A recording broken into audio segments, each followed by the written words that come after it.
خەوم دیوە معەبیر دڵ حەزینە، نیشانەی شادیە عیززەت قڕینە، لەگەڵ یارم مقیمی گوڵشەنێ بووین، وتی باغی جینان و حوری عینە، وتم خونچەی نەپشکوتووی ئەدامێ، وتی دەمتەنگە ڕۆژی عارفینە، وتم دوو ماری نایەک گردنی من، وتی زوڵفی سیاهی عنبەرینە،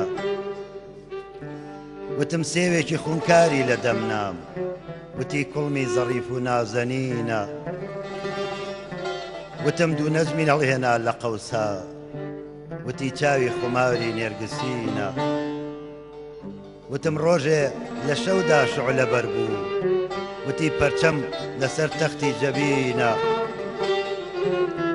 وتم جامێ شەرابی دایە دەستم، وتی شەهدی ویساڵی ئەنگەبینە، ئەگەر خەو مردنە بەم نەوعە خۆشە، جەهەنەم دارە فەرش و بەد سەرینە، ئیتر ناتێتە خەو مەعلومە چاوم، لەبەر بێتاڵعی حەمدی ئەمینە.